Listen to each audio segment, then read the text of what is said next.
He paid $1 for the 18-year-old virgin bride, but she screamed when the mountain man touched her. In a dusty frontier town, the crowd jeered as a terrified girl was sold like cattle. A hardened mountain man stepped forward, not for desire, but for mercy. Yet when he laid a hand on her shoulder, her cry split the night and sealed them both in scandal. The church bell tolled, the saloon doors swung wide, and forged papers soon declared them man and wife, whether they wanted it or not.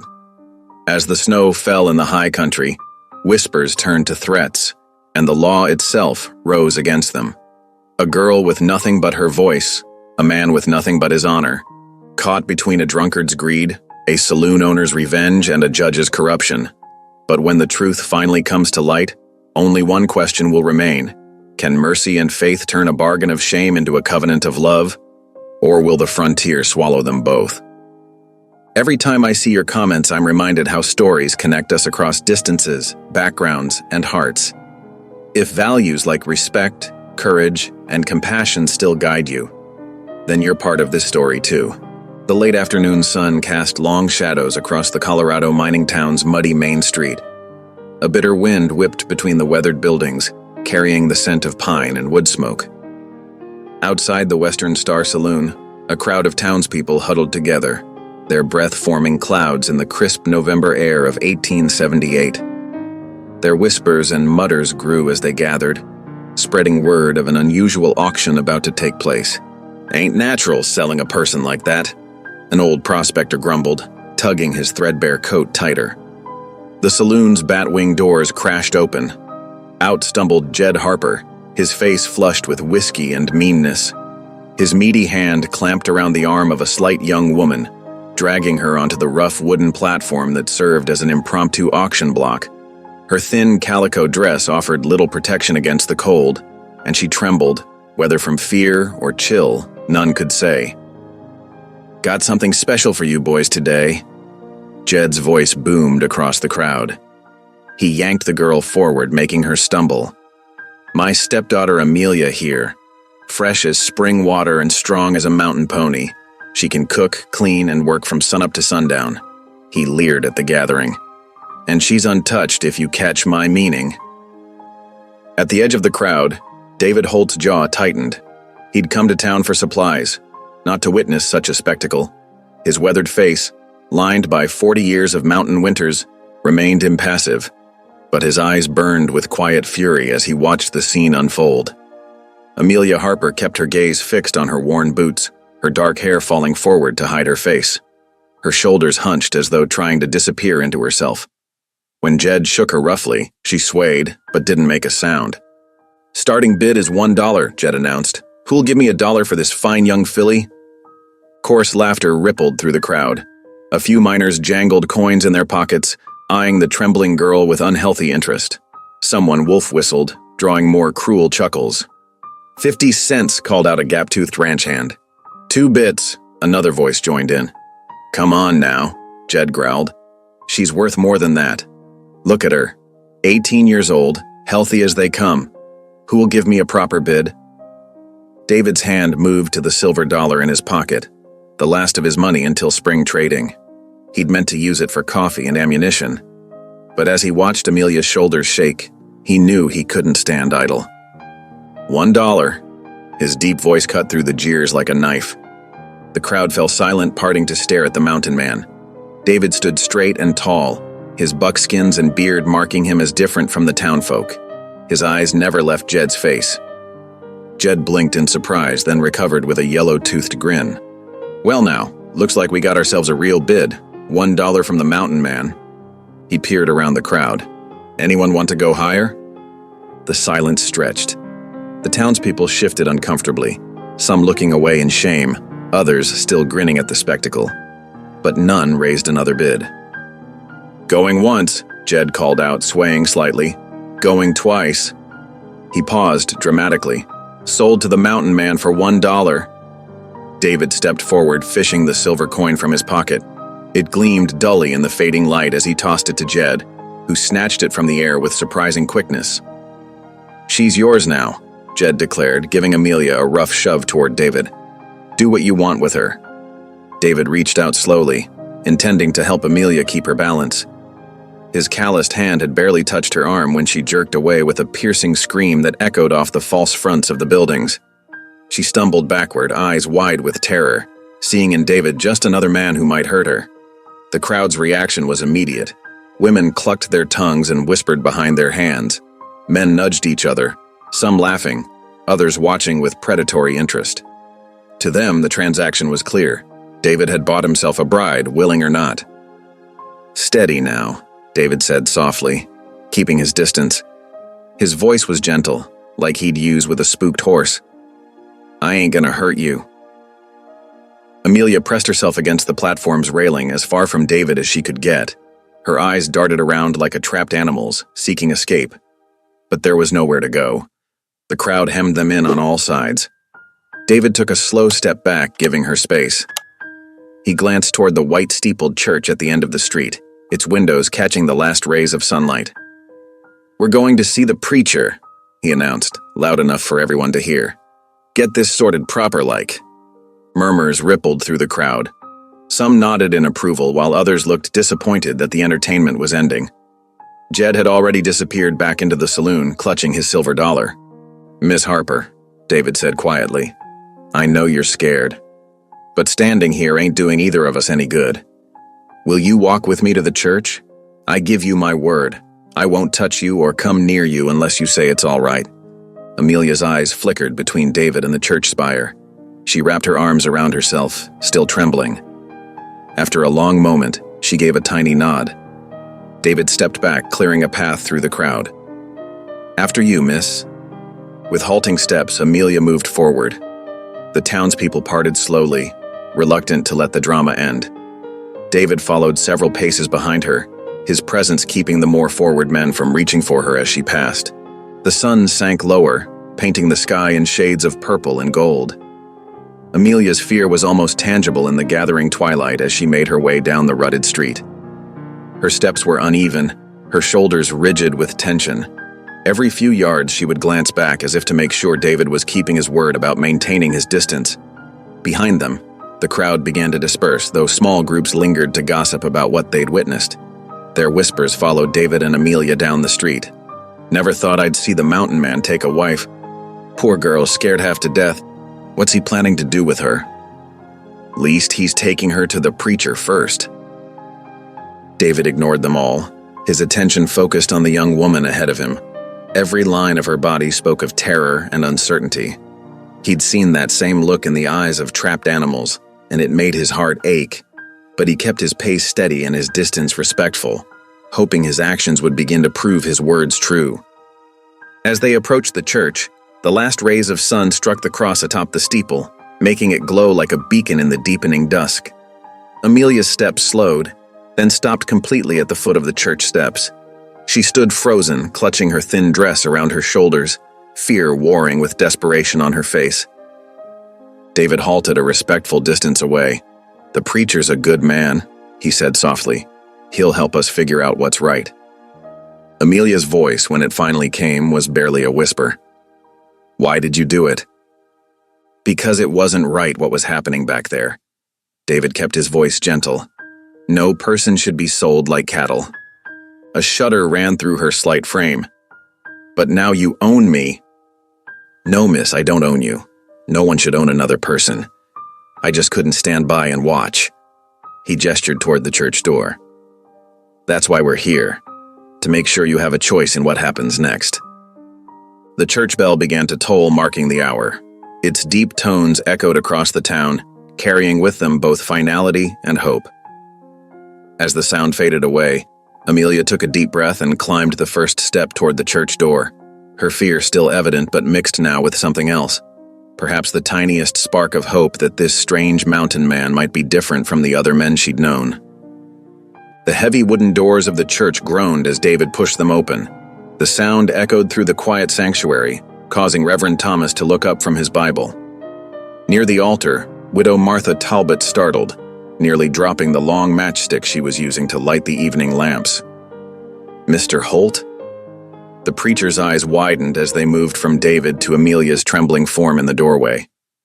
"What brings you here at this hour?" There was an auction in front of the saloon, David said, his voice steady but tight with controlled anger. Jed Harper was selling his stepdaughter like she was cattle. Martha gasped, hurrying down the center aisle. Her gray hair caught the lamplight as she moved, and her kind face creased with concern. The poor child. Come in, come in. She reached for Amelia, who flinched away. I bought her freedom, David continued, staying by the door. Not her body, not her service, just her freedom. I reckon the church is the best place for her tonight. Reverend Thomas set his Bible aside and stood, his expression grave.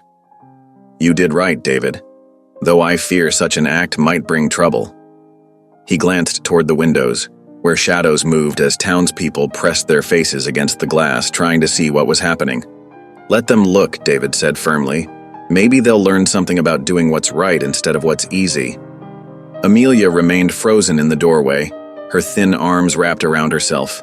Her eyes darted between David and the others, then to the windows where faces peered in. She looked ready to bolt at any sudden movement. Child, Martha said softly, no one here will harm you. Come sit by the stove where it's warm. A loud curse erupted from outside, followed by angry shouting. That girl's worth more than $1. It was Buck Wilson, the saloon owner. His voice carried clearly through the windows. I'll get her back one way or another. You hear me, mountain man? David's hand tightened on his rifle, but he kept his voice calm. Widow Talbot, would you mind closing those curtains? Give the girl some peace from prying eyes. Martha moved quickly around the sanctuary, drawing heavy velvet curtains across each window. The lamplight seemed warmer, more protective, once the outside world was blocked away. Still, Amelia jumped at every sound from the street. Miss Harper, Reverend Thomas said gently, please come sit down. You're safe here. Amelia took one hesitant step, then another. Her gaze kept returning to David, watching for any sign that he might try to claim what he'd purchased. But he remained by the door, deliberately keeping his distance. I meant what I said, David told her. You're not property to be bought and sold. I only bid to stop what was happening out there. He turned to the preacher. I'm placing her in the church's care, if you're willing. Of course, Reverend Thomas nodded. Though I must warn you, David, such transactions, even made with good intentions, can bring legal complications. Men like Jed Harper and Buck Wilson might try to forge papers, claim prior ownership rights. Let them try. David's voice was quiet but carried steel beneath it. I'll stand witness to what happened today. Martha had guided Amelia to a pew near the pot-bellied stove. The girl sat stiffly, her shoulders tight with tension. Would you like some tea, dear? Martha asked. I always keep a pot warm in the church kitchen. Amelia's voice came out barely above a whisper. Yes, ma'am, thank you. Her fingers worried at the worn fabric of her dress. David stepped back toward the door. I'll take my leave now, but I'll be close by if there's trouble. God bless you, David Holt, Martha said firmly. There's more Christian charity in your actions today than I've seen from some who warm these pews every Sunday. Amelia's head bowed and her lips moved in what might have been prayer. Her whispered words were too soft to hear, but the tremor in her voice spoke of someone unsure if anyone, even God, was listening to her plea for help. David touched his hat brim in farewell and stepped out into the gathering darkness. The crowd had thinned, though a few men still lingered near the saloon, watching.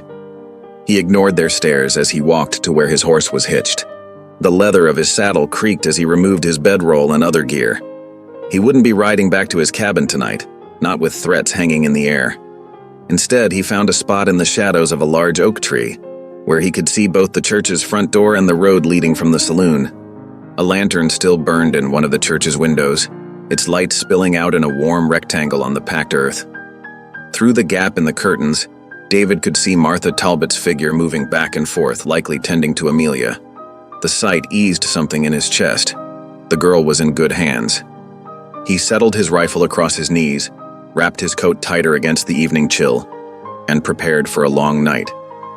Above him, the first stars were appearing in the darkening sky, silent witnesses to the day's events.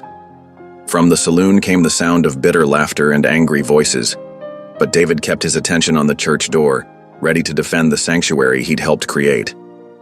The night wind carried the sound of Widow Talbot's voice raised in an evening hymn. Though the words were muffled, The melody spoke of comfort and protection. David hoped Amelia could find some peace in those promises, even if her trust in earthly protectors had been shattered long ago. Hours passed. The town grew quiet except for the occasional burst of noise from the saloon. David remained at his post, his rifle ready, his eyes alert for any sign of trouble. He had chosen this path when he'd stepped forward with his silver dollar, and he would see it through, not because he'd bought the right to protect Amelia, but because it was the right thing to do. The stars wheeled overhead, marking time's passage. In the church, the lantern burned steady and bright, a beacon of hope in the darkness. David settled in for his vigil, knowing that sometimes the price of doing right was a sleepless night under the stars, standing guard against those who would do wrong. Morning sunlight crept across Main Street as the town began to stir. The general store's bell jingled as early customers pushed through the door, seeking coffee and gossip in equal measure. Inside, Tom Wheeler, the auctioneer from yesterday's spectacle, held court near the pickle barrel. "See here," Wheeler said, waving a folded paper with an exaggerated flourish. "Got the proof right in my hand. David Holt bought himself more than just trouble yesterday. He bought himself a wife." Sarah Miller, the storekeeper's wife, peered at the document. "That there's a marriage certificate?" Plain as day. Wheeler smoothed the paper against the counter, revealing crude handwriting and what appeared to be an official seal. Signed and proper, making that mountain man legally wed to Amelia Harper. The store filled with whispers and sharp intakes of breath. Mrs. Miller's fingers flew to her throat. "But he left her at the church with Martha Talbot." "That's no way to treat a proper wife," someone muttered from the back. David heard the commotion as he approached the store for supplies. Through the window, he saw Wheeler's triumphant expression and the damning paper in his hands. Anger surged through him as he realized what they'd done. Without stopping for his intended purchases, David turned and strode toward the church. His boots kicked up dust from the dry street as he took long, purposeful steps. The morning air felt thick with tension, like the moments before a storm breaks. Inside the church, Reverend Thomas was helping Martha sort hymnals when David burst through the door. "Reverend, we've got trouble." The preacher looked up, alarm crossing his weathered features. "What's happened?" "Wheeler's at the store with what he claims is a marriage certificate. Says it proves I'm wed to Amelia." David's voice was tight with controlled fury. From the back room came a sharp gasp. Amelia stood in the doorway, her face draining of color.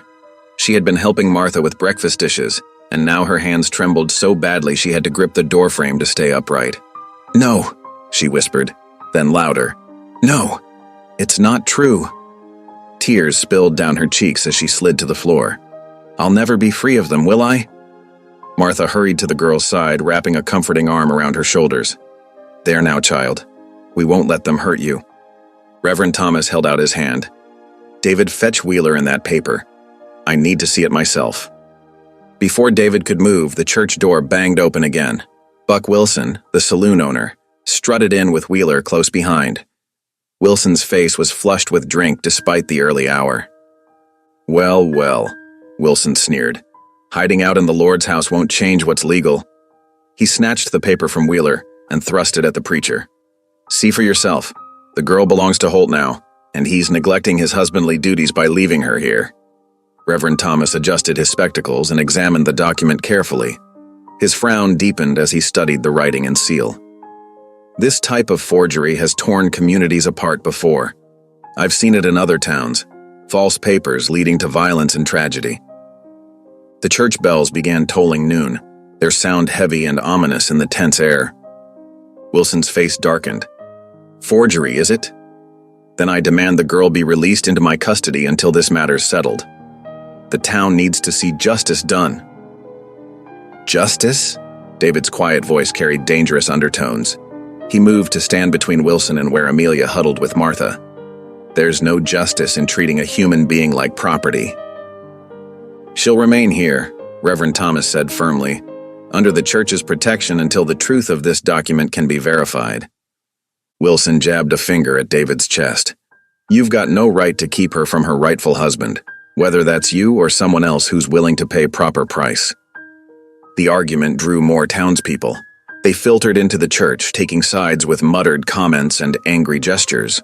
Some supported David's protection of Amelia, while others sided with Wilson, claiming tradition and law were being flouted. The mountain man's too high and mighty to claim what he bought fair and square.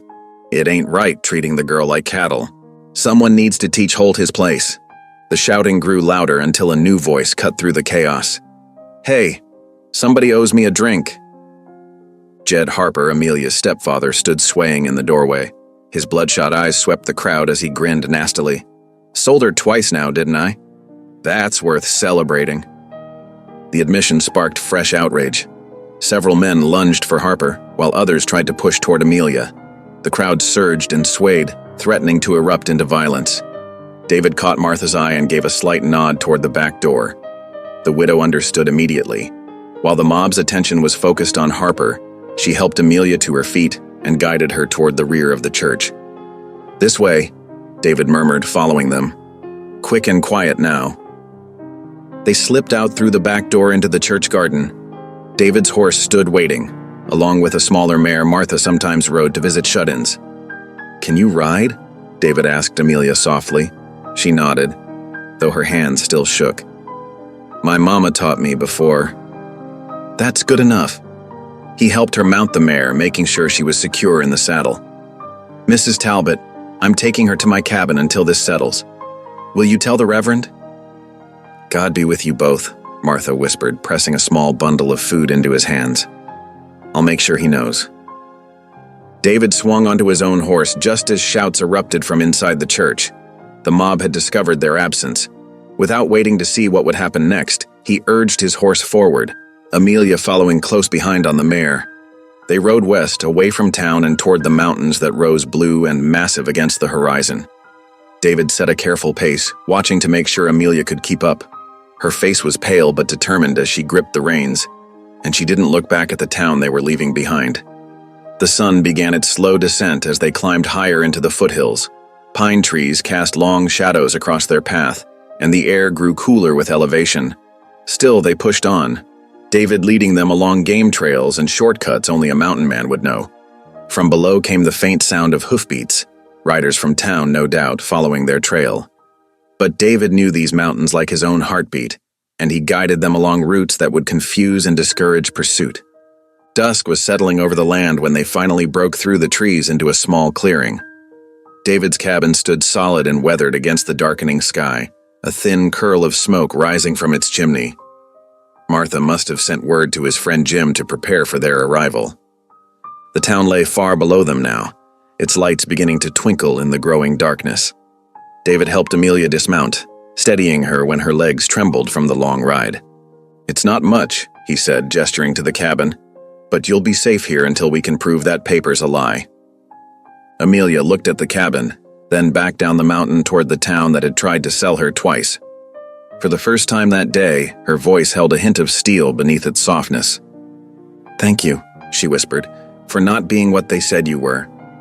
The wind picked up as they climbed higher into the foothills, bringing with it the sharp bite of approaching winter. David led them along a narrow trail that wound between towering pines, their branches swaying against the darkening sky. Behind him, Amelia hunched lower in her saddle, pulling her thin shawl tighter against the cold. The first snowflakes began to fall as they crested a final ridge. They stung against exposed skin, carried sideways by the strengthening gusts.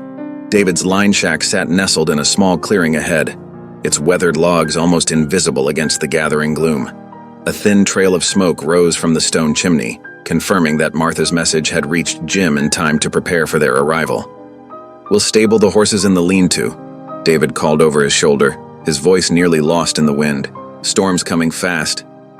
Amelia nodded silently, following him to a rough shelter built against the cabin's north wall. Her fingers were stiff with cold as she dismounted, and she stumbled slightly. David moved to help her but stopped himself, remembering her earlier fear of his touch.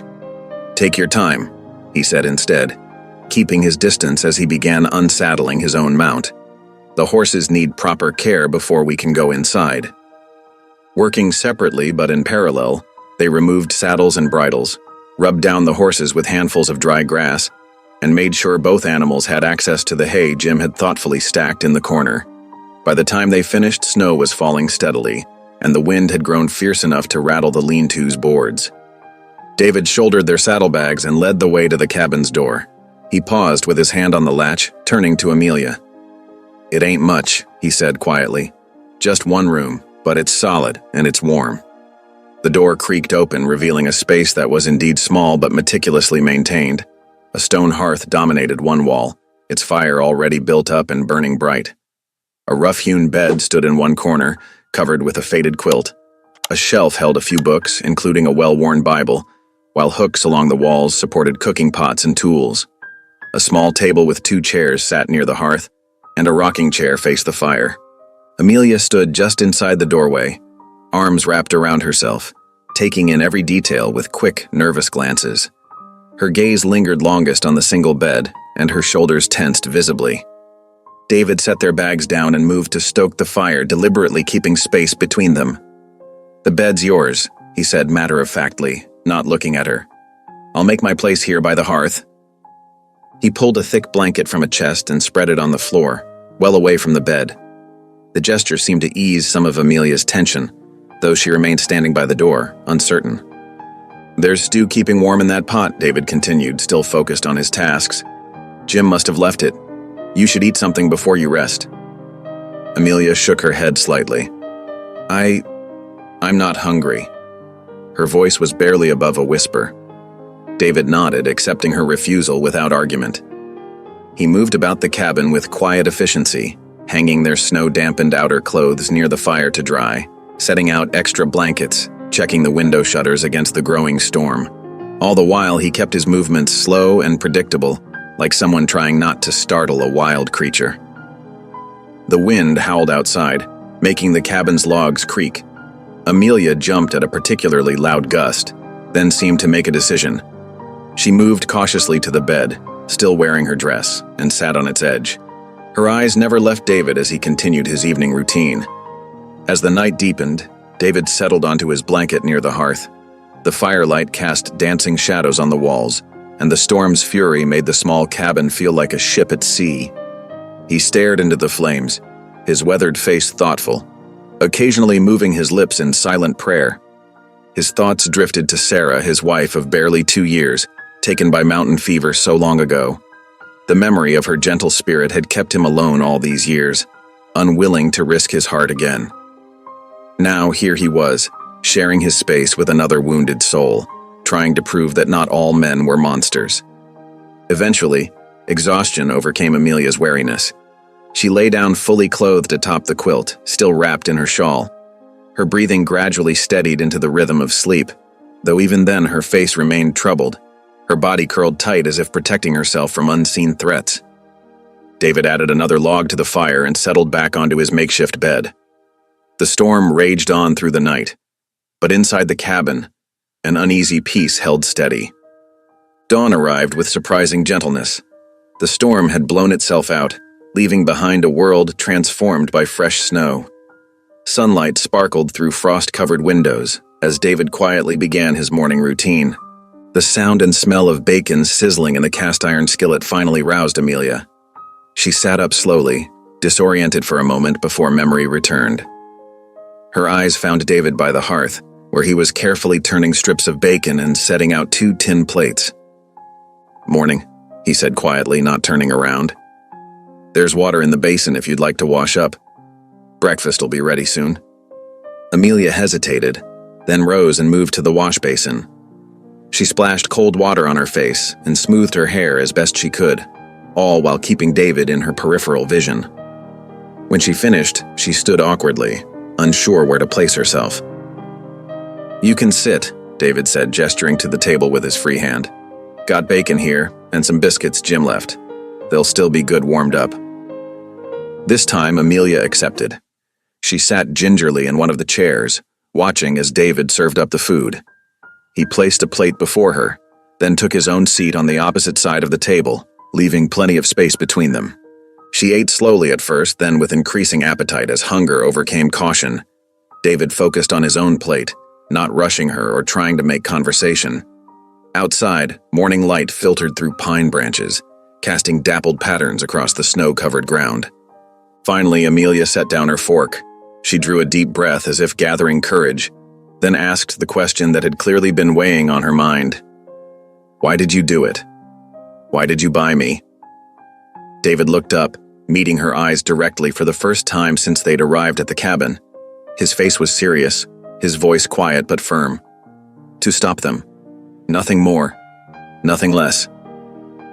Amelia studied him in the morning light that streamed through the window, taking in his weathered features, the quiet strength in his bearing, the sadness that seemed to live in his eyes. For a long moment, neither spoke. The fire crackled in the hearth, sending sparks up the chimney. Outside, a jay called from a nearby pine, its voice sharp and clear in the winter morning. Amelia's hands were wrapped around her tin cup, and as she looked at David across the table, something shifted slightly in her expression. Not trust, not yet, but perhaps the first fragile seed of understanding.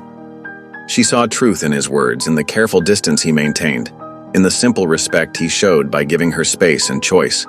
It wasn't much, this tentative truce between them, but it was a beginning. The mountain winter tightened its grip on the highlands. Snow piled deeper against the cabin walls, and frost etched delicate patterns across the window panes each morning. Inside, David stirred the hearth fire to life as dawn painted the sky in shades of pearl and rose. Amelia stood at the window watching him work outside through a clear spot she'd rubbed in the frosted glass. David's axe rose and fell in a steady rhythm, splitting logs for the ever-hungry fireplace. Her own arms ached from yesterday's attempts at chopping wood. The blisters on her palms stung, but she felt a quiet pride in the small pile she'd managed to split. "Best learn while the weather holds," David had told her 3 days ago, demonstrating the proper stance and grip. "Might come a time when you need to do this yourself." Now she watched his efficient movements, noting how he positioned his feet, the way he let the axe's weight do most of the work. She'd been clumsy at first, struggling with the heavy tool, but David's patience never wavered. He simply adjusted her grip, showed her again, and stepped back to let her try. The door creaked open, letting in a blast of cold air. David stamped snow from his boots and carried in an armload of split wood.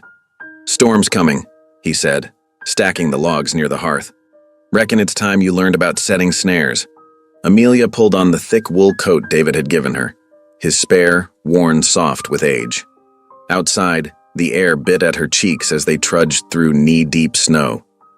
David carried coils of wire and showed her how to find rabbit runs beneath the drifts, explaining how to set snares along their paths.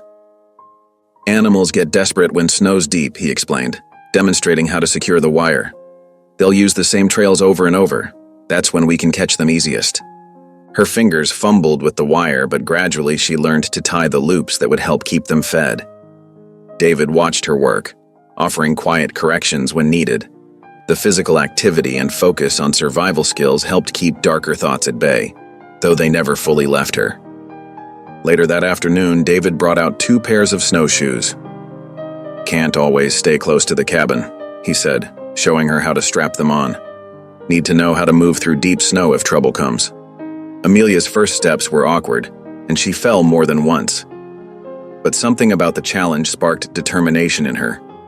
By sunset, she could manage a stumbling walk across the drifts, and the exercise had brought color to her cheeks. That evening, as they sat before the fire with bowls of rabbit stew, Amelia's voice broke the comfortable silence. "My stepfather," she began, then faltered. David didn't look up, giving her space to find her words. "After Mama died, he started drinking more. Said I was nothing but a burden." Tears traced down her cheeks as she continued, the words spilling out like water from a broken dam. She told of beatings for imagined offenses, of being locked in the root cellar without food, of threats that grew worse as she got older.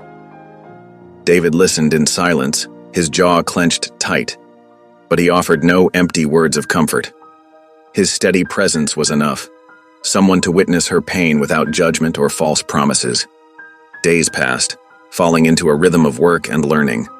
David taught her to read weather signs in the sky, to tell direction by sun and stars, to find edible plants beneath the snow. Each new skill built her confidence bit by bit. One crystal-clear evening, David brought out his rifle. Amelia tensed at first. She'd seen too many drunken men with guns. But David's movements were careful, deliberate as he showed her each part of the weapon. "A gun's a tool, nothing more," he said quietly.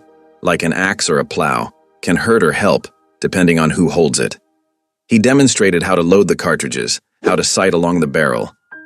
"Might come a day when you need to hunt, or—" He didn't finish the thought, but Amelia understood. David set up an old tin can on a fence post and stepped back, offering her the rifle. Amelia's hands shook as she raised it to her shoulder, remembering his instructions about breathing. The crack of the shot echoed across the valley, scattering a flock of crows from a distant tree. The can spun off the post. A small, surprised smile touched Amelia's lips, her first since coming to the cabin. David nodded in approval, and something warm bloomed in her chest at the simple acknowledgement. That night, as she stirred the stew pot over the fire, Amelia found herself humming softly, an old hymn her mother had loved. Amazing Grace. How sweet the sound.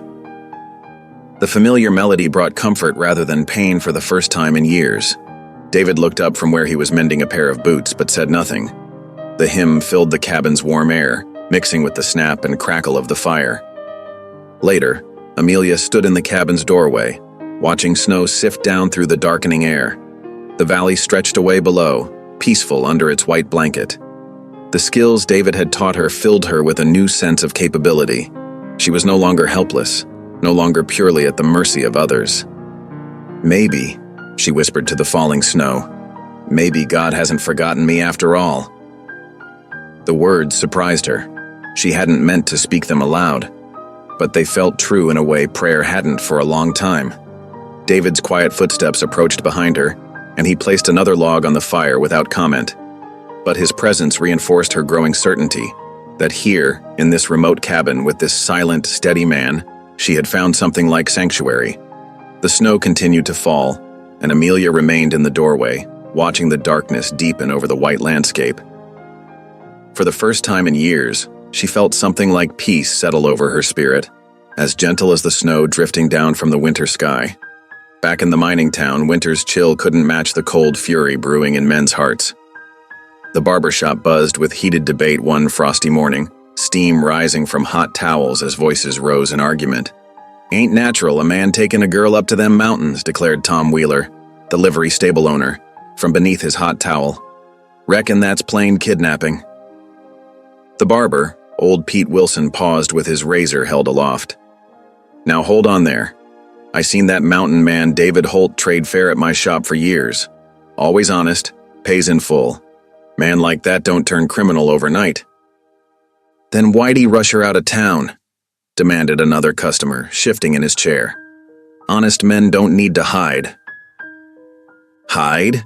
Pete scoffed, wiping his razor clean. "Way I heard it, he saved that girl from being sold like cattle. Gave her shelter in the church first, plain as day. That ain't hiding." The argument spilled out onto the street where more townsmen gathered to voice their opinions. Some defended David's reputation for fairness, while others muttered darkly about mountain men and their wild ways. At the saloon, Pike Turner held court behind his polished bar, his voice carrying across the smoky room. "Mark my words, boys. That poor girl's suffering up there. Probably beating her, he is. Mountain men go savage living alone too long." He poured whiskey with a heavy hand, fueling the anger of his patrons. "Saw him drag her off on horseback myself," Pike continued. Though he'd seen no such thing, girl was crying something fierce. The lies spread through town like wildfire, each retelling growing darker than the last. By Sunday, the mood had turned dangerous. In the white-painted church, Reverend Thomas stood straight-backed in his pulpit, his voice firm as he addressed the packed pews. "Brothers and sisters, we are called to protect the weak. David Holt showed Christian charity when he stopped that mockery of an auction. Are we now to condemn him for an act of mercy?" Murmurs rippled through the congregation. Some nodded in agreement, while others shifted uncomfortably or scowled. "I have known David Holt for 7 years," the preacher continued. "He has never failed to help those in need. When Widow Johnson's roof leaked, who climbed up to fix it? When the Miller boys were lost in the hills, who tracked them home?" From her usual pew, Widow Martha Talbot rose slowly to her feet, her plain dress rustling in the sudden quiet. "Begging your pardon, Reverend, but I've got something to say." All eyes turned to the respected midwife as she spoke clearly. I was there when that sorry excuse for an auctioneer wrote up them marriage papers. Watched him scratch it out right there on the saloon counter, drunk as a skunk. Didn't even spell the names right. Her voice carried authority earned through decades of attending births and deaths. That paper's as false as a painted lady's blush. The church erupted in chaos. Men jumped to their feet shouting accusations and counterclaims. Women clutched their children closer. The preacher called for order, but his voice was lost in the din. Outside on the church steps after service, arguments nearly turned to violence. Two ranch hands squared off, fists clenched, only backing down when the preacher stepped between them. The town had split into two camps, those who believed David had acted honorably, and those convinced he was a criminal. That same afternoon, the telegraph operator hurried through town with an official message clutched in his hand. He found Pike Turner first, who read it with obvious satisfaction before posting it on the saloon wall. David Holt summoned to appear before Judge Horace Lyle. Territorial court. Marriage validity to be determined. Failure to appear will result in arrest. Up in the mountain cabin, David read the same telegram by lamplight that evening, his weathered face grave. Amelia stood in the cabin's shadows, having heard the messenger's hoarse approach. She watched David's expression darken as he read the words again. "What is it?" she asked, though dread made her voice quaver. David looked up, his eyes troubled. "Judge wants to settle this marriage business in court." He crumpled the paper in his fist. "Reckon some folks won't let it rest until they chain you one way or another." Amelia sank onto a chair, her hands trembling. The thought of facing a judge, of being forced into a marriage, whether to David or another, made her chest tight with panic. She'd seen how the law favored men with money and influence. Even David's kindness couldn't guarantee protection from a corrupt court. "I won't let them hurt you," David said quietly, seeing her fear. He moved to the fireplace, feeding another log to the flames. "And I won't claim what isn't freely given. Made that promise to God and myself the day I bought your freedom." The fire crackled in the silence that followed. Outside, wind sighed through the pines, and somewhere in the distance a wolf howled, a lonely sound that matched the ache in Amelia's heart. Later that night, she lay in her bed, unable to sleep. The moon cast silver light through the cabin's single window, making patterns on the rough-hewn walls. In the past weeks, she'd begun to feel safe here, learning to survive, to trust her own strength. David had never tried to touch her, had taught her to defend herself, had given her space to heal. But now the world below threatened to shatter this fragile peace. The law could force her into marriage, if not to David, then perhaps to Pike Turner or another who claimed her. Yet when she thought of David's steady presence, his quiet respect for her boundaries, she felt a tiny spark of something unfamiliar. Hope. That spark warred with her fear of men, of their capacity for cruelty that she knew all too well. She pulled the quilt tighter around her shoulders, listening to David's soft breathing from his bedroll near the hearth. Tomorrow they would need to make decisions, face the gathering storm in the town below. But for now, Amelia lay caught between terror and trust, watching moonlight slide across the cabin floor as the night hours crept past. In the larger bed across the room, David remained still, but his eyes were open, fixed on the ceiling beams above. He too knew that tomorrow would bring hard choices. The law could be twisted, but he'd made a promise, both to himself and to the trembling girl he'd rescued. He would keep that promise, whatever the cost. The fire settled with a soft hiss of sparks, and outside, snow began to fall again, adding another layer of white to the silent mountain world. But down in the town, men's anger still smoldered, waiting for the spark that would set it ablaze. The morning after the storm dawned brilliant and clear. Sunlight sparkled off fresh snow, turning the mountain world into a dazzling expanse of white. Icicles dripped from the cabin's eaves, their steady patter marking time like nature's clock. David stood in the doorway, squinting at the crystalline sky. "Good day for mending," he said, gathering his repair supplies. Storms passed clean through. Amelia followed him outside, wrapping her shawl tighter against the crisp air. The past few days of being trapped indoors during the blizzard had left her restless, eager to help with anything useful. David settled onto a rough-hewn bench near the cabin wall, spreading out his collection of worn gear. Snowshoes with broken lacings lay alongside torn leather straps and frayed rope. He patted the space beside him, inviting Amelia to join in the work. "Might as well learn this too," he said, picking up a damaged snowshoe. "Never know when you'll need to fix your own gear up here." Amelia sat down, watching intently as David's weathered hands demonstrated how to weave new lacings through the wooden frame. His fingers moved with practiced ease, threading the rawhide strips in complex patterns. "Your turn," he said, handing her the other snowshoe and some fresh lacing. Amelia's first attempts were clumsy. The rawhide strips tangled, and her knots came loose almost immediately. She tried again, tongue caught between her teeth in concentration, but the results weren't much better.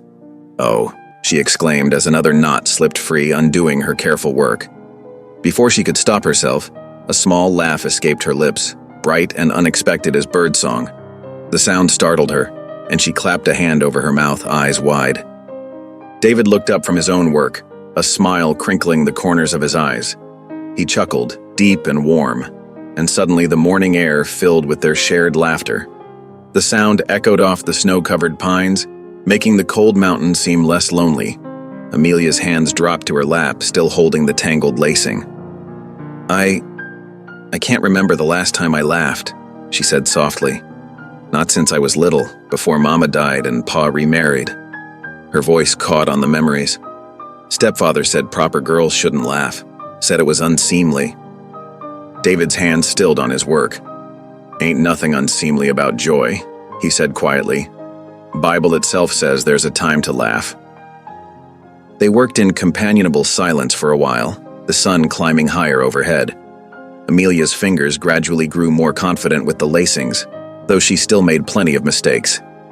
Each error brought a small smile instead of fear, and sometimes another tentative laugh. As afternoon shadows lengthened across the snow, David began gathering up the mended gear. "Best get supper started," he said, standing and stretching his back. "Getting colder again." Inside the cabin, Amelia stirred a pot of beans while David sliced salt pork. The familiar domestic routine had become comfortable over the weeks, each knowing their tasks without discussion. As they sat down to eat, the warmth of the day's shared laughter seemed to linger in the air between them. "Had a wife once," David said suddenly, his spoon pausing halfway to his mouth. "Sarah was her name. Fever took her, 15 years back." He set the spoon down, his eyes distant. "Left me hollow inside. Couldn't bear to stay in our cabin after. That's when I moved up here, lived mostly alone till—" He trailed off, gesturing vaguely at the present. Amelia sat very still, understanding the weight of this confession. "Did she laugh much?" she asked softly. "All the time," David replied, a sad smile touching his lips. "Had a laugh like sunshine. Wasn't till today I realized how much I missed hearing laughter in these walls." Their shared wounds hung heavy in the air between them, yet somehow the acknowledgement brought its own kind of comfort. They finished their meal quietly, each lost in thought. After the dishes were cleared, David reached for the Bible that sat on its shelf. It was their evening custom to read scripture together, though Amelia usually just listened. Tonight, though, when David held out the book, she took it with trembling hands. I'm not very good at reading," she admitted, cheeks flushing. "Stepfather said it wasn't proper for girls to waste time with books." "Ain't nothing improper about God's word," David said firmly. He moved his chair closer, not touching her but near enough to help. "Start with Psalms. 23rd's a good one." Amelia opened the Bible carefully, finding the passage. Her finger traced beneath each word as she read haltingly, "The Lord is my shepherd. I shall not want." When she stumbled over words, David's deep voice supplied them gently, without judgment. Together they worked through the familiar psalm, Amelia gaining confidence with each verse. The firelight flickered over the pages, and outside the evening wind whispered through the pines. As she closed the Bible, Amelia's hands lingered on its worn leather cover. The day's events, the laughter, the shared confidences, this moment of guidance, had shifted something fundamental between them. The fear that had gripped her that first day at the auction seemed very far away. "I screamed when you touched me that day," she said quietly, still looking down at the Bible in her lap. "But now—" Her voice wavered but grew stronger with certainty. I'd scream if you let go." The fire crackled in the hearth, sending shadows dancing across the cabin walls. In that moment of raw honesty, the distance they'd traveled from fear to trust stretched out behind them like tracks in fresh snow, leading to this place of tender companionship. The mountain night wrapped David's cabin in dense silence, broken only by the soft whisper of wind through pine boughs. Inside, the hearth's dying embers cast a faint orange glow across the rough-hewn walls. David slept lightly as years in the wilderness had taught him, one ear always alert for danger. A sound jolted him awake, the muffled crunch of hooves in fresh snow. His eyes snapped open, muscles tensing as he listened intently. The noise came again, closer this time, accompanied by the soft jingle of horse tack. Moving with the practiced silence of a seasoned hunter, David eased out of his bedroll on the floor. The cabin's single room lay in deep shadow, but he could make out Amelia's sleeping form on the bed, her breath steady and peaceful. He reached for his rifle, checking that it was loaded, then crept to the window. Through a gap in the wooden shutters, moonlight spilled across the snow-covered clearing. Two dark figures on horseback circled the cabin like wolves sizing up prey. Their faces were hidden beneath pulled-down hats, but their intentions were clear in the way they studied the cabin's defenses. David's jaw tightened. He recognized the horses. They belonged to the Wallace brothers, known troublemakers who often did the saloon owner's dirty work. The memory of the saloon keeper's threat about getting her back burned fresh in his mind. A floorboard creaked behind him. David turned to see Amelia sitting up, fear widening her eyes as she registered the tension in his posture.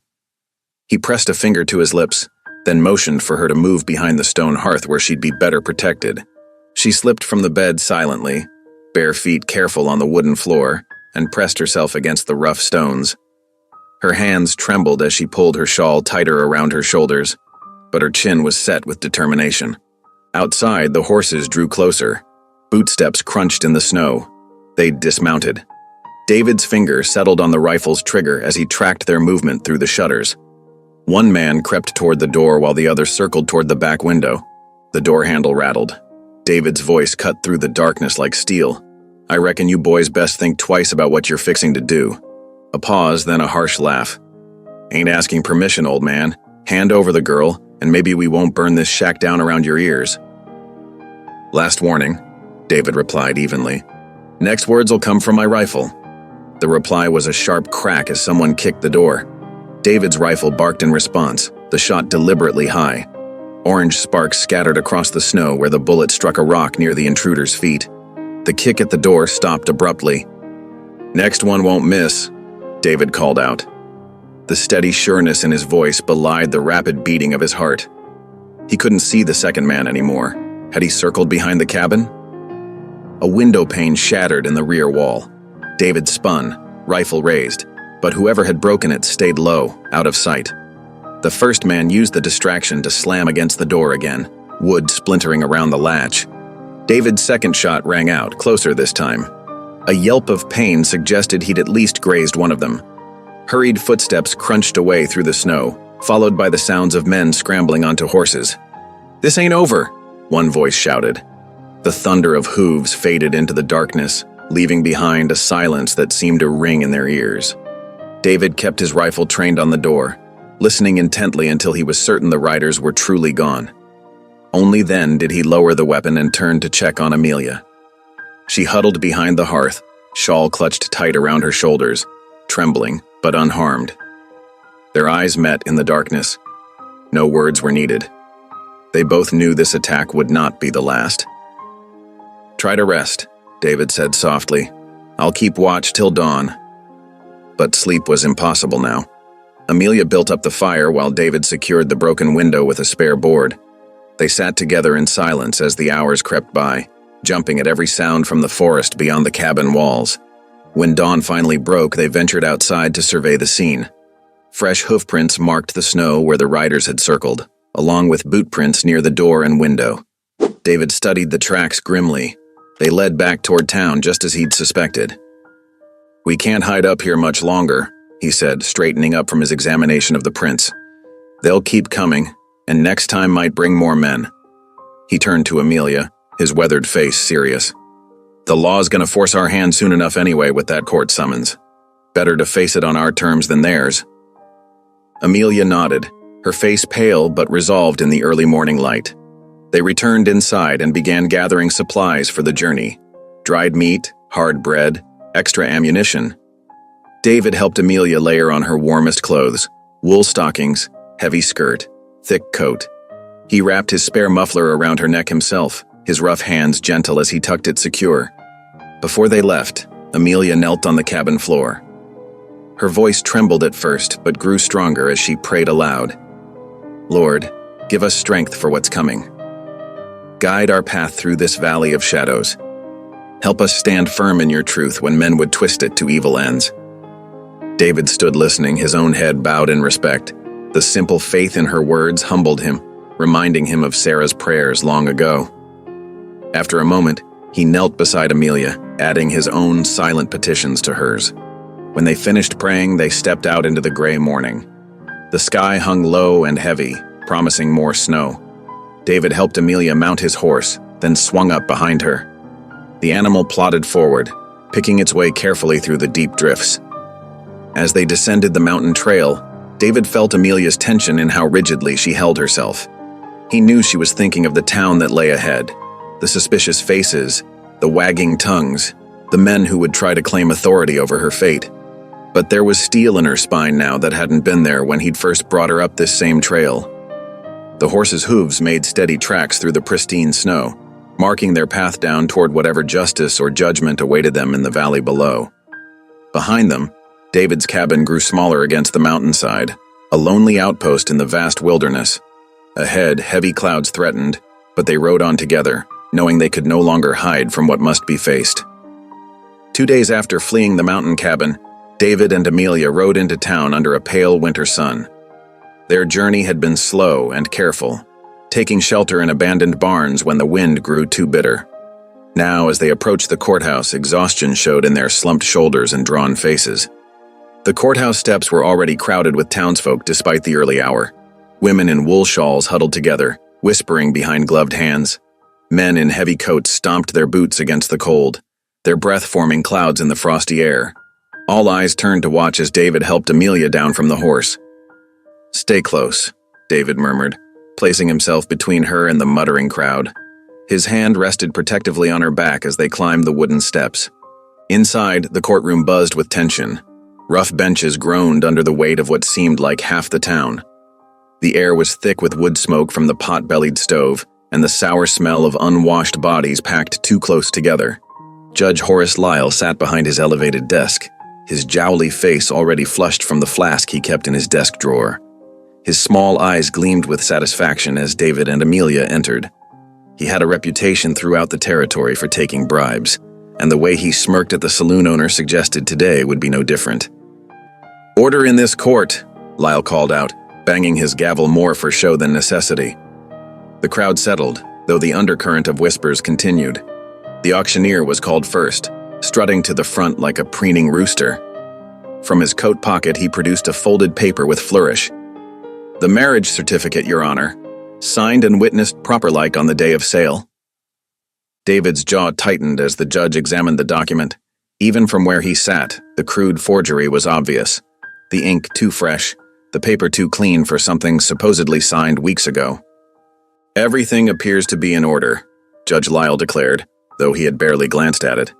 "This establishes that David Holt did indeed purchase and wed Amelia Harper on the date in question." The saloon owner was next to testify, his boots clicking across the wooden floor as he approached the front. He had slicked back his hair with bear grease and put on his best vest, but nothing could hide the calculating cruelty in his eyes. "Your Honor," he began, voice dripping with false concern. "I witnessed this man drag that poor girl away against her will. She screamed. Everyone heard it. Then he kept her prisoner up in his mountain shack for weeks doing Lord knows what to her." He shook his head in exaggerated dismay. "Ain't right. A young girl being abducted like that." Murmurs of agreement rippled through one side of the courtroom. The other half shifted uncomfortably, remembering how the saloon owner himself had tried to bid on Amelia that day. "Miss Harper." Judge Lyle's voice cracked like a whip. "Take the witness stand." Amelia rose on shaky legs. David wanted to steady her, but the bailiff stepped between them. She looked so small as she made her way to the front, her worn dress hanging loose on her thin frame. "Now then," the judge leaned forward, "did this man force himself upon you?" Amelia's fingers twisted in her skirt. "No, Your Honor. Mr. Holt never touched me improper. He gave me his bed and slept on the floor. He taught me to survive in the mountains. He protected me." "Ah, but did he force you to go with him that night? Did you consent to this marriage?" "No, I didn't consent, but there wasn't any real marriage. He only bought me to—" "So you admit he purchased you without consent and took you to his isolated cabin?" The judge's voice carried triumphantly across the courtroom. A clear case of bride stealing, complicated by unlawful imprisonment of a minor. "No!" Amelia's voice rose in desperation. "You're twisting everything. He saved me from—" "Silence!" Judge Lyle slammed his gavel. "This court has heard enough. David Holt, you are hereby charged with bride stealing, false imprisonment, and corruption of a minor. Bailiff, take him into custody." The courtroom erupted. David stood calmly as the bailiff approached with iron shackles, but his eyes never left Amelia. She tried to run to him, but rough hands held her back. "David!" she cried out, struggling against the men restraining her. "It'll be all right," he called to her, even as the shackles clicked shut around his wrists. "Keep faith." They led him out through the angry crowd. Men spat at his feet, hurling curses. David hunched his shoulders, trying to shield Amelia from the worst of it as they were paraded down the courthouse steps. She reached for his hand one last time before they were torn apart, her fingers cold and trembling against his calloused palm. The jail cell was barely big enough for David to stretch out, with a thin straw pallet in one corner and a bucket in the other. Through the narrow window, he could see snow beginning to fall again, fat flakes swirling in the bitter wind. The iron bars felt like ice against his hands as he gripped them, watching helplessly as Amelia was dragged away toward her stepfather's waiting wagon. Her strangled sob carried across the street. "No, please, don't make me go back there." But her stepfather just laughed, rough and mean, as he shoved her onto the wagon seat. The same men who had spat at David now tipped their hats to this drunkard who had tried to sell his own stepdaughter. David's knuckles whitened on the bars as the wagon rolled away. Through the thickening snow, he caught one last glimpse of Amelia's face turned back toward the jail, tears freezing on her cheeks. Then she was gone, leaving him alone with the howling wind and the mocking echo of the judge's gavel. Night fell early, as it always did in winter. David sat on the thin pallet, staring at the patch of star-filled sky visible through his window. The same stars would be shining down on Amelia, wherever she was. He prayed she would find the strength to endure until he could find a way to help her. Justice might wear a crooked face in that courtroom, but David had to believe that truth would prevail in the end. The sound of boots crunching on snow drew his attention. The night guard passed by, lantern swinging, keys jingling at his belt. Somewhere in the distance, a dog howled at the moon.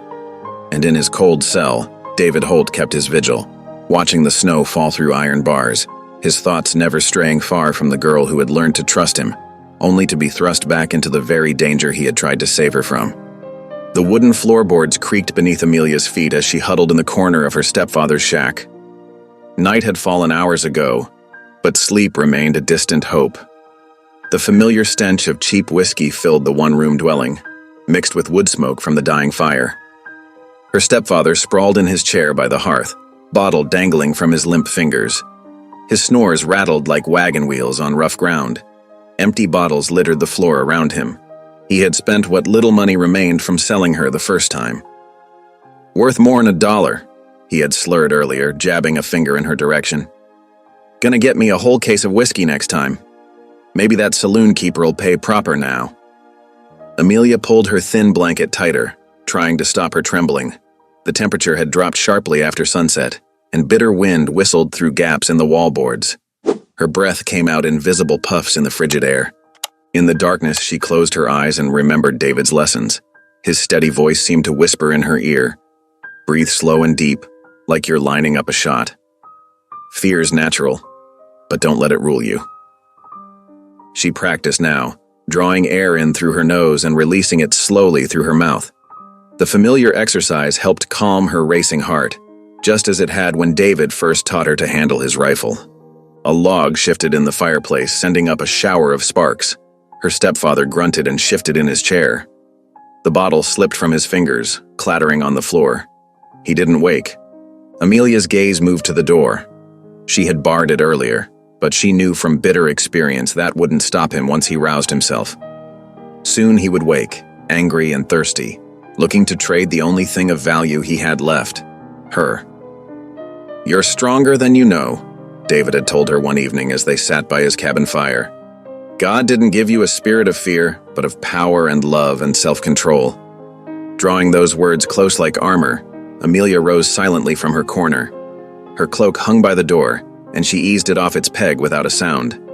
The heavy wool settled around her shoulders, still carrying the scent of mountain pine from her weeks in David's cabin. Her stepfather's snores hitched for a moment. Amelia froze, heart pounding, but his breathing settled back into its rough rhythm. With trembling fingers, she lifted the door bar and set it aside. The hinges protested softly as she eased the door open just wide enough to slip through. The night air hit her like a physical blow, so cold it stole her breath. Snow had been falling steadily, coating the ground in white silence. Amelia pulled her cloak tight and stepped into the darkness. The snow crunched beneath her boots. Another skill David had taught her, walking quiet even in fresh powder. She moved carefully away from the shack, expecting at any moment to hear her stepfather's angry roar behind her. But the only sounds were the soft whisper of falling snow and the distant howl of a coyote. The moon hung low and full, casting blue-white light across the transformed landscape. Amelia's breath clouded before her face as she made her way toward town. The church stood as a dark silhouette against the starry sky, its steeple reaching heavenward like a finger pointing to God. Light glowed faintly from the preacher's adjoining house. He often stayed up late studying his Bible. Amelia hesitated at the church steps, snow settling on her shoulders. This was where David had first brought her, trusting her to the preacher's protection. Surely she would find sanctuary here again. Her knock echoed in the still night. After a moment, footsteps approached and the door opened to reveal the preacher's concerned face. "Amelia? Child, what are you doing out in this weather?" "Please," she whispered, voice shaking.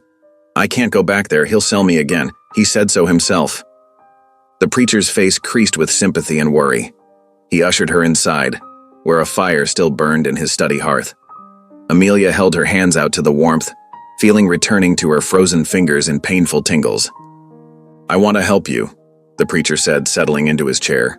"But without proof of any wrongdoing, your stepfather has legal claim as your guardian.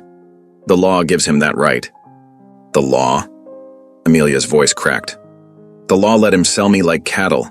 The law put David in jail for trying to help me." She paced the small room, David's lessons about courage when afraid burning in her heart. The Bible on the preacher's desk caught her eye, the same edition David read from each evening, his voice deep and sure as he shared words of hope. Amelia stopped pacing. Her hands steadied as clarity washed through her like sunrise after a long night. "Then I'll speak up, in public, where everyone can hear. I'll tell the truth about what happened. All of it." The preacher leaned forward. "That's dangerous, child. Your stepfather, the saloon keeper, they won't take kindly to such talk." "I don't care anymore," Amelia said, squaring her shoulders. "David taught me that sometimes you have to stand your ground even when you're afraid. He's in jail because he tried to protect me. Now it's my turn to fight for him." She reached for the Bible on the desk, holding it close to her chest like a shield. Its familiar weight gave her strength, reminding her of peaceful evenings in the mountain cabin, reading by firelight while snow fell outside. "I'll need this," she said softly, "to remind me that truth is stronger than lies." The preacher studied her face for a long moment, then nodded slowly. "You've changed, Amelia. There's steel in your spine now." "David helped me find it," she replied. "It was there all along, just buried under fear." She stayed by the fire until false dawn began to pale the eastern sky. As the church bell tolled 6 times, Amelia rose and walked to the door, Bible still pressed against her heart. "God be with you, child," the preacher said quietly. The snow had stopped falling, leaving the world hushed and white. Amelia's boots left clear tracks as she walked down the church steps and into the street. The sun had not yet crested the mountains, but its approach painted the snow in shades of rose and gold. Early risers were already stirring, the baker opening his shop, ranch hands heading to the livery stable, women drawing water from the town well. They stopped and stared as Amelia walked past, her cloak dusted with snow, the Bible held before her like a lantern in the dim light. More townsfolk emerged from their homes, drawn by the unusual sight. Whispers followed in Amelia's wake. "Isn't that the girl David Holt bought? What's she doing out alone? Look how she's changed." Amelia kept walking, head high, David's lessons singing in her blood. Breathe steady, stand firm, trust in truth. The growing crowd of onlookers swirled around her like snowflakes in the wind, but she refused to let their stares shake her resolve. The morning air bit sharp and clean in her lungs as she made her way toward the town square. With each step, she felt stronger, more certain. David had given her the tools to survive. Now she would use them to fight for both their futures. Dawn broke over the mountain peaks, sending rays of light spearing through the cold air. They caught in Amelia's hair like a crown as she walked, turning the snow at her feet to diamonds. The watching townsfolk fell silent, sensing something momentous about to unfold in their midst. Amelia's boots left firm prints in the fresh snow as she walked on, the Bible steady in her hands, her fear transformed to purpose. The time had come to speak her truth, no matter the cost. The pale winter sun climbed higher as Amelia reached the town square. Her heart thundered in her chest, but she forced herself to breathe slowly, just as David had taught her during their shooting lessons. More townspeople gathered, drawn by the unusual sight of a young woman standing alone in the fresh snow, Bible held before her like a shield. "I have something to say," Amelia called out, her voice wavering at first but growing stronger. "About the auction, about David Holt, and about the truth." The morning crowd grew larger. Amelia spotted her stepfather stumbling from the saloon, his face twisted with rage. The corrupt judge stood on the courthouse steps, watching with narrow eyes. But she also saw friendly faces. The preacher, several women from church, and workers who had shown her kindness. "My stepfather sold me at auction like I was cattle," Amelia continued, her clear voice carrying across the square. "He was drunk, desperate for whiskey money. He would have handed me over to any man with $1, no matter how cruel." Murmurs rippled through the crowd. Some men shifted uncomfortably, remembering how they had laughed and jeered that day. Others nodded, encouraging her to continue. "David Holt stepped forward not to buy me but to save me. He took me straight to the church and placed me in the preacher's care. He never laid a hand on me, never claimed any rights over me." Amelia's voice grew stronger with each word. "The marriage certificate they wave around is a lie, forged by men who profit from others' suffering." The saloon owner pushed through the crowd, his face red with anger. "You ungrateful girl. Who are you to question legal documents? The judge himself recognized that paper." "I saw you forge it," a strong voice rang out. Widow Martha Talbot stepped forward, her gray head held high. "I was cleaning the saloon that morning, and I watched you and the auctioneer write up that false paper, laughing about how you'd forced the girl back from David's protection." The crowd buzzed with this revelation. The judge tried to restore order, pounding his walking stick against the courthouse steps. "This is highly irregular. Such accusations have no place." He fell silent as the thunder of hoofbeats approached. A Cherokee scout rode into the square, his horse's breath steaming in the cold air.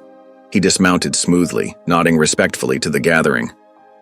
"I come to speak of David Holt," he announced in clear English. "Years ago, in this same town, he risked his life to save Cherokee children from being sold to traders. When others looked away, he stood firm. He fought for those who could not fight for themselves." The scout's words fell like stones into still water, sending ripples of shock through the crowd. Many of the older townsfolk looked down, shame evident on their faces as they remembered that dark chapter in their town's history. "David Holt is a man of honor," the scout continued. "He follows the true path, protecting the innocent. This I know in my heart." The saloon owner sneered, trying to salvage his position. "Don't listen to these lies. A half-breed's word against proper papers? Against the law?" But his words no longer carried the same weight. The crowd had shifted, many people now glaring at him instead of nodding along. The judge seemed to sense the changing tide, his face growing pale beneath his neat beard. Amelia felt strength flowing through her, replacing her fear. She knelt in the snow, uncaring of the cold seeping through her skirts. Opening the Bible in her hands, she began to pray aloud. "Lord, you see all hearts," she said, her voice clear in the sudden hush. "You know who speaks truth and who spreads lies. Give us the courage to stand for what's right, even when it's difficult. Help this town see justice done, not just what's written on paper, but what's true and honorable in your sight." The square fell silent except for the whisper of wind through the buildings. Even those who rarely attended church seemed moved by the simple sincerity of her prayer. The widow knelt beside her, adding her own quiet, "Amen." One by one, other women joined them, kneeling in the snow. Then some of the men removed their hats, bowing their heads. The saloon owner's face twisted as he watched his influence crumble. "This ain't right," a gruff voice called from the crowd. It was old Tom Peterson, who had worked the mines for 30 years. "We all saw what happened at that auction. We knew it wasn't right then, and we did nothing. Ain't we gonna do something now?" "The girl speaks truth," another voice agreed. "My wife was there when the widow saw them forging that paper." "David Holt's a good man," a ranch hand added. "Helped my family through a hard winter, never asked nothing in return." The murmurs grew louder, more insistent. People began calling for justice, for the truth to be heard properly. The judge tried to restore order, but his commands fell on deaf ears. "There should be a proper hearing," the preacher's steady voice cut through the noise, "with all witnesses heard, not just those who paid for their testimony." More voices joined in agreement. The crowd's mood had transformed from curious onlookers to active participants, demanding fairness. The saloon owner backed away, his face dark with thwarted rage. The judge stood frozen on the courthouse steps, watching his carefully constructed web of influence unravel in the morning light. Amelia remained kneeling in the snow, the Bible warm in her hands. Tears traced down her cheeks, but they were tears of relief, not fear. She had found her voice at last, and the truth was finally being heard. The townsfolk continued to gather, their voices rising with demands for justice. The morning sun climbed higher, turning the snow to brilliant crystal, as if nature itself celebrated the light of truth breaking through darkness. The courthouse hummed with tension as afternoon light filtered through dusty windows. Townsfolk packed the wooden benches, their winter coats steaming in the cramped space. Widow Martha Talbot stood before the judge's bench, her weathered hands trembling slightly as she reached into her apron pocket. "Your Honor, I have something the court needs to see." The widow's voice carried clear and strong across the hushed room. She withdrew several crumpled pieces of parchment, stained with ink blotches and crossed-out words. "I found these in the auctioneer's waste bin when I was cleaning the saloon that morning." Judge Lyle's face darkened as he examined the scraps. Even from where she stood, Amelia could see the telltale flourishes and attempts at signatures that matched the supposed marriage certificate. The auctioneer, seated in the witness box, began to sweat visibly. "These appear to be practice attempts," the judge said slowly, holding one scrap up to the light.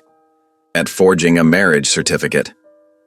The crowd stirred, and whispers rippled through the courthouse. The saloon owner's face had gone pale beneath his carefully trimmed beard. He shot a warning glare at the auctioneer, who squirmed in his seat. "Mr. Jenkins," the judge addressed the auctioneer, "would you care to explain these documents found in your establishment's waste?"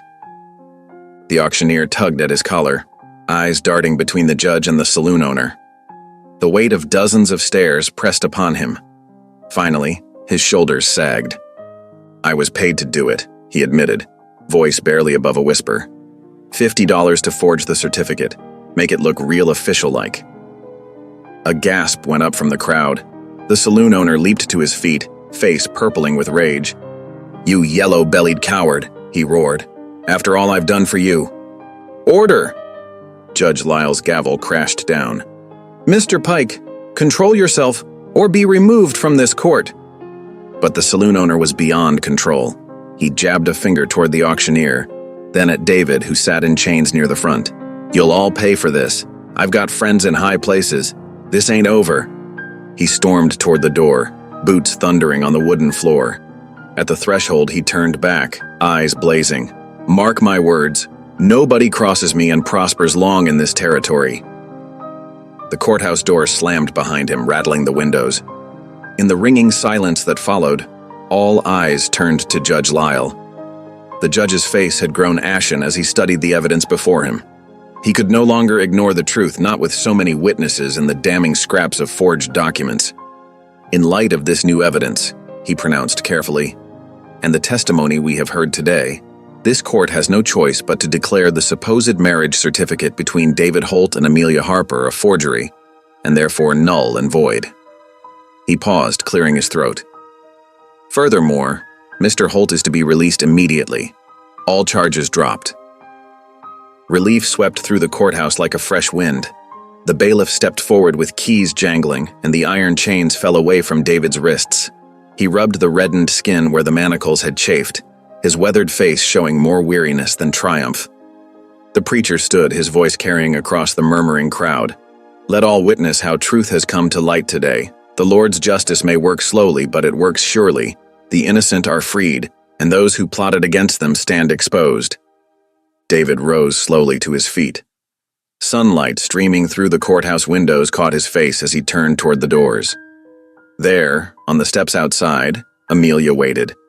Their eyes met through the glass panes, and a smile, small but real, softened his features. He walked out into the afternoon light, squinting slightly after days in the dim jail. Amelia stood frozen for a moment, her heart thundering in her chest. Then she ran forward, crossing the space between them in swift steps. Her arms went around his solid frame, and she felt his strong hands steady her, holding her close. A cheer went up from the townsfolk who had spilled out onto the courthouse steps. The preacher beamed, and the widow dabbed at her eyes with a handkerchief. Even some of the miners who had jeered at the auction now raised their hats in respect. I knew you'd find a way, David murmured, his voice rough with emotion. You're stronger than any of them knew.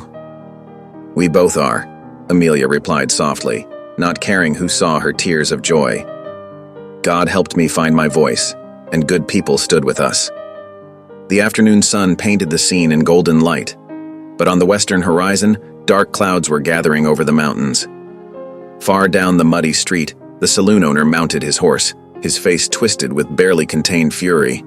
He wheeled his horse around, spurring it toward the trail that led out of town. This ain't finished, his voice carried back on the wind. Not by a long shot.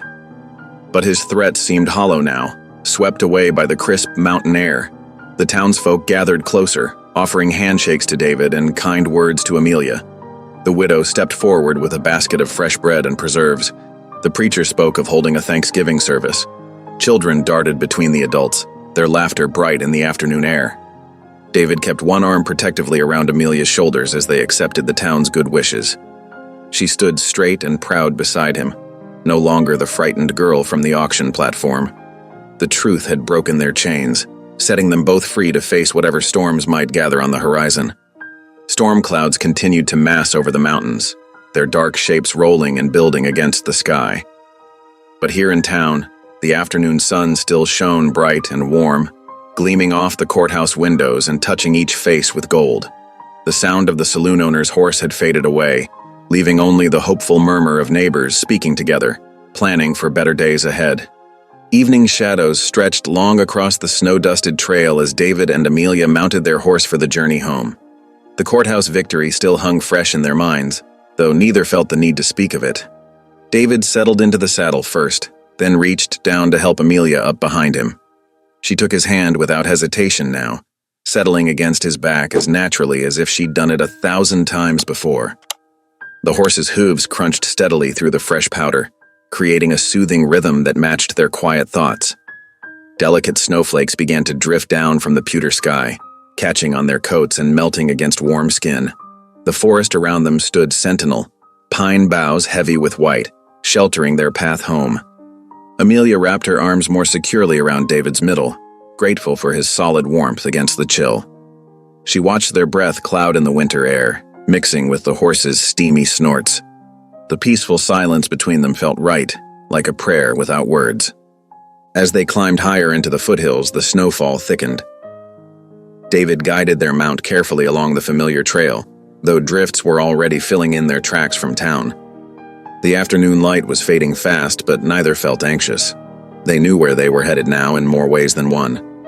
The cabin emerged from the swirling white like a welcoming friend. Smoke still curled from the chimney. The widow had sent one of her boys up earlier to start a fire, knowing they'd be returning. David dismounted first, then helped Amelia down, his hands steady at her waist. She smiled up at him through the falling snow, no trace remaining of the terrified girl who had once screamed at his touch. While David tended to the horse in the lean-to shelter, Amelia pushed open the cabin door. The sight of the familiar room, with its rough-hewn furniture and plain comforts, filled her heart with unexpected warmth. This place that had first seemed like a prison now felt like sanctuary. She moved straight to the hearth, adding fresh logs to build up the fire that had been left burning low. Soon the flames crackled higher, filling the one-room cabin with golden light. Shadows danced on the log walls as Amelia moved about, gathering what she needed for their supper. The routine felt natural now. The weight of the cast-iron pot, the familiar ingredients, the rhythm of preparation.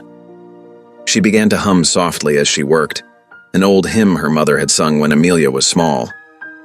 David stomped snow from his boots before entering, pausing in the doorway to watch her. The sight of her moving so confidently through what had become their shared space stirred something deep in his chest. When she turned and caught him looking, her smile was as warm as the firelight. "Stew will be ready soon," she said, stirring the pot she'd hung over the flames. The savory smell of herbs and meat already filled the cabin.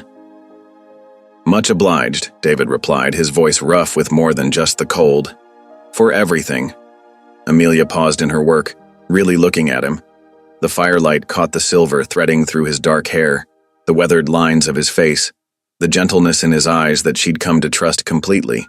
Here was the man who had bought her freedom with a silver dollar, who had taught her to survive, who had never once made her feel afraid. "I should be thanking you," she said softly. "You gave me back my life." David shook his head, moving to hang his coat by the door. "You found your own strength. I just gave you space to discover it." The stew bubbled gently, filling the comfortable silence between them with its homey sounds. Outside, the snow continued to fall, but inside the cabin was warm and bright. Amelia ladled the hot food into their tin bowls, the same ones they'd used that first uncertain morning that felt so long ago now.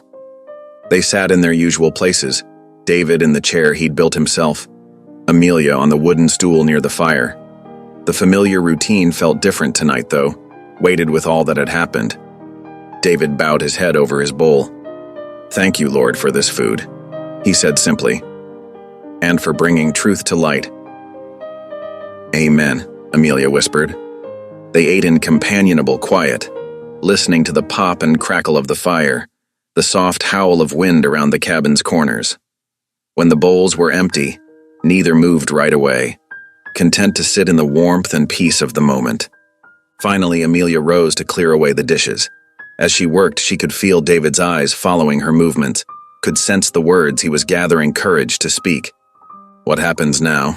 he asked at last, his deep voice gentle in the firelit room. Amelia dried her hands on her apron, turning to face him.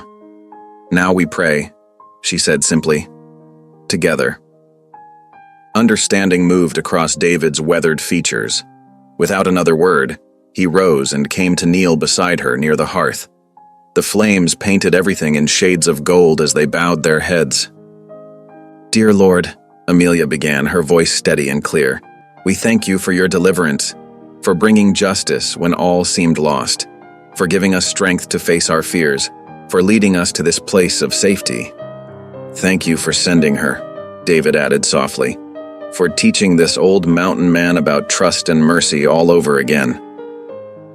"Thank you for sending him," Amelia continued, her voice catching slightly, "for showing me that not all men's hands bring pain, for giving me a protector when I needed one most, and then teaching me to protect myself."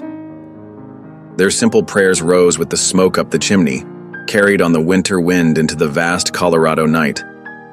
When they finished, neither moved right away, letting the peace of the moment settle around them like a warm blanket. Finally, Amelia rose and moved to the window. She wiped a small circle clear in the frost-covered glass, gazing out at the star-filled sky visible between breaks in the clouds. The snow had eased, leaving the world hushed and white. The sight filled her heart with a calm she had almost forgotten existed. "I feel safe here," she whispered, her breath fogging the glass. "Really and truly safe. Maybe for the first time since Mama died." David stood quietly nearby, close enough to protect but not so near as to crowd her space, as he had done since that first day. "This cabin ain't much," he said, "but what's here is yours for as long as you want it." Amelia turned from the window to look at him, really look at him. The firelight caught the honest concern in his eyes, the careful way he held himself, still giving her room to choose. Here was a man who had never tried to own her, only to free her, who had taught her to survive not so she would stay, but so she could go if she wished. "I feel safe here," she repeated softly, "because you taught me I'm strong enough to leave if I need to, but I don't want to leave." A smile touched her lips. "This is home now." The tension eased from David's shoulders at her words. He didn't move closer, didn't try to embrace her, but his eyes were warm with understanding. They both knew some wounds needed time to fully heal, some trust needed space to grow strong. Outside, the clouds were breaking up, letting starlight silver the snow-covered world. Inside, the fire crackled low and golden, filling the cabin with warmth and light. Amelia leaned against the window frame, watching the stars wheel slowly overhead through gaps in the clouds. For the first time in longer than she could remember, she felt no need to look over her shoulder, no urge to run or hide. She was safe, she was strong, she was home. Morning sunlight poured through the cabin windows, turning frost patterns into diamond sparkles. The new day dawned crisp and bright, the storm clouds of yesterday swept away to reveal a pristine blue Colorado sky. Inside the mountain shack, Amelia stirred the breakfast fire with steady hands, her movements sure and purposeful. The familiar scent of coffee and frying bacon filled the warm air. David sat at the rough-hewn table watching her work with quiet appreciation. Gone was the trembling girl from the auction block. In her place stood a woman who had found her strength, who moved through the world with growing confidence. The transformation still amazed him. Amelia set 2 tin plates on the table, then stood for a moment, gathering her courage. Her heart hammered in her chest, but her voice remained steady as she spoke. "I need to tell you something," she said, meeting David's questioning gaze. "About staying here." David's weathered hands tightened slightly on his coffee cup. "You know you're free to go whenever you choose," he said softly. "I meant what I said about that." "I know." Amelia's smile was gentle. "That's exactly why I want to stay." She settled onto the wooden stool across from him, smoothing her apron with careful fingers. "Not because I must, not because I have nowhere else to go, but because I choose this place. I choose you." David stared at her, coffee forgotten. The morning light caught the gold highlights in her brown hair, the quiet determination in her eyes. "You mean that?" he asked, his voice rough with emotion. "I do." Amelia's cheeks flushed pink, but her gaze remained steady. "Do you remember what I said that night by the fire? About how I screamed when you first touched me?" David nodded, pain flickering across his features at the memory. "But now," she continued softly, "I'd scream if you let go. You've shown me what a good man truly is, how protection can come without possession, how strength can serve instead of harm." She drew a deep breath, straightening her shoulders. "Which is why I want to ask you something proper." Her hands trembled slightly, but her voice rang clear. "Will you marry me, David Holt? Before God and the town, will you be my husband? Not because any paper says so, but because we both choose it freely?" David sat absolutely still, stunned by her words. Emotion worked across his weathered face, surprise, wonder, and something deeper that made his eyes shine in the morning light. Carefully, as though handling the most precious thing in the world, he reached across the table and took her hand in his. "Are you certain?" he asked quietly. "After everything you've been through, everything that was forced on you, are you sure this is what you want?" Amelia turned her hand in his, lacing their fingers together.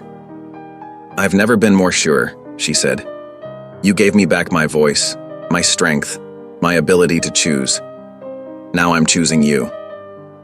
A smile touched her lips. "If you'll have me." David's grip tightened gently on her hand. "I promise you this," he said, his deep voice thick with feeling. "I will honor you always. Your strength, your choices, your freedom to be who God made you to be. I will stand beside you, not over you. Protect you when needed, step back when you need to fight your own battles." He swallowed hard, and thanked the Lord every day for bringing you to my door. Tears spilled down Amelia's cheeks, but her smile was radiant. "Then let's ride to town," she said.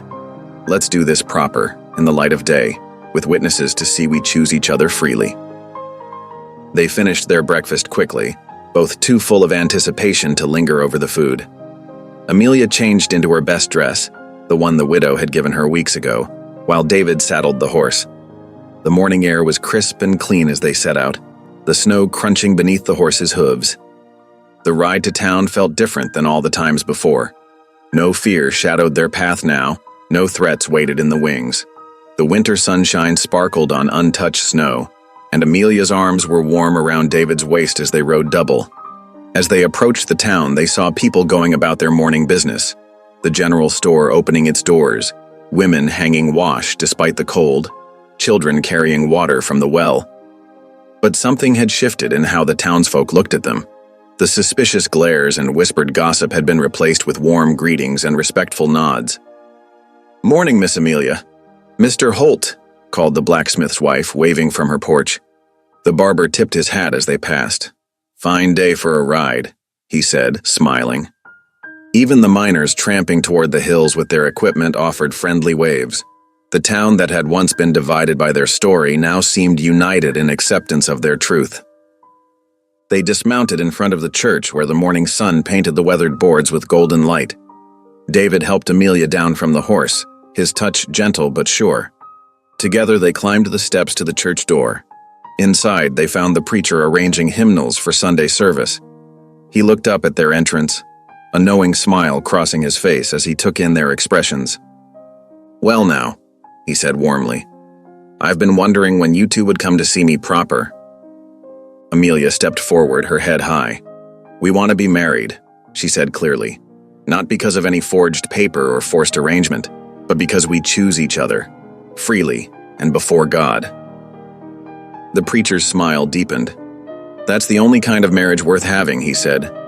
"When would you like to do this?" "Today," David said quietly, standing tall beside Amelia. "If you're willing." The preacher nodded, already moving toward the bell rope.